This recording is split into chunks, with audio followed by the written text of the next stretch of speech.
পরিবেশ রক্ষা ও সবুজায়নের লক্ষ্যে মঙ্গলবার পুরুলিয়া বন বিভাগের মাঠা বনাঞ্চলে অনুষ্ঠিত হল জেলার অরণ্য সপ্তাহ 2026-এর মূল অনুষ্ঠান। বিশিষ্ট অতিথিদের উপস্থিতিতে ট্যাবলো উদ্বোধন, বৃক্ষরোপণ ও প্রদীপ প্রজ্বলনের মাধ্যমে অনুষ্ঠানের সূচনা হয়।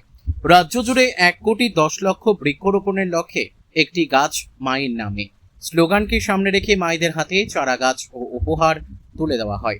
পাশাপাশি শিশুদের মধ্যে বৃক্ষরোপণ ও পরিবেশ সংরক্ষণ নিয়ে সচেতনতার বার্তা দেওয়া হয়।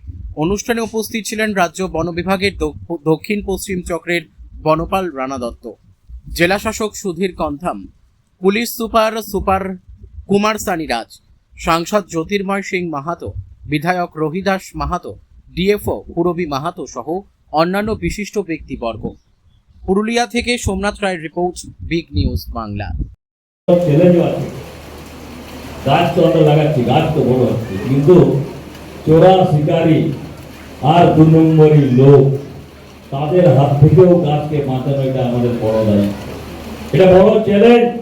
প্রশাসন অবশ্যই সেই চ্যালেঞ্জ নেবে, কিন্তু সেই চ্যালেঞ্জকে সহযোগিতা করার জন্য নাগরিকদেরকে সামনে আসবে। যদি মনে করুন একটা গাছ কোনো জায়গায় গাছ যদি 2 নম্বরই লোকের যদি ধরে প্রশাসন, তো 5 জন তাকে ছাড়ানোর জন্য এটাও যেন না হয়। আমি এটাও বলছি, আমি এই মঞ্চের, কারণ গাছ কেটে তো শেষ হয়ে যাবে, পয়সা রোজগার করার জন্য রোজগার করে যাবে, কিন্তু পরবর্তীকালে ওই এরিয়াতে বসবাস করার উপযুক্ত থাকবে না, সেটা ভাবনা চিন্তা করে রাখা দরকার।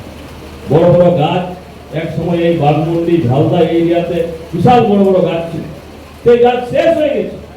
সেই গাছ এখনো দেখতেও পাওয়া যায় না, যার বয়স হয়তো মনে করেন 50 বছর, 60 বছর, 70 বছর হয়েছিল।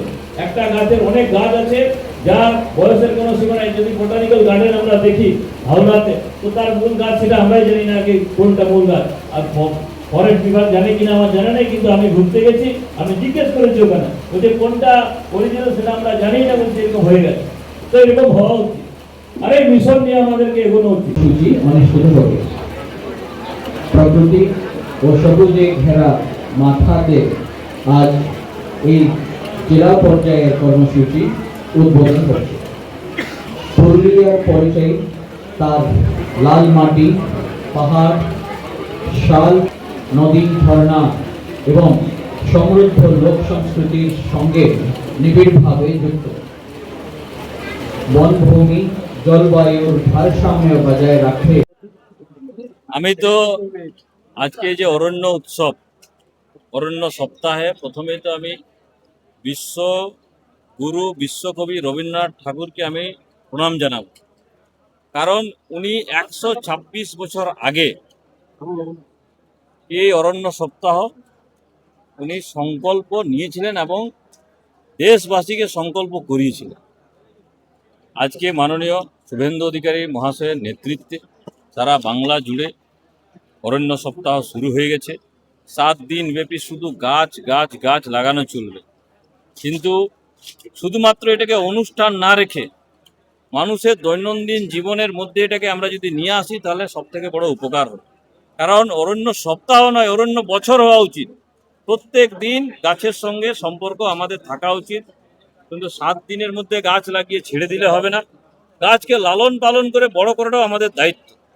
আর মাননীয় প্রধানমন্ত্রী যে সংকল্প নিয়েছেন 2014 সালের পরের থেকে, প্রধানমন্ত্রী শপথ নিলেন, তারপরের থেকেই উনি সংকল্প নিলেন কি একটা গাছ মায়ের নামে, মা কে নাম এক পেড়।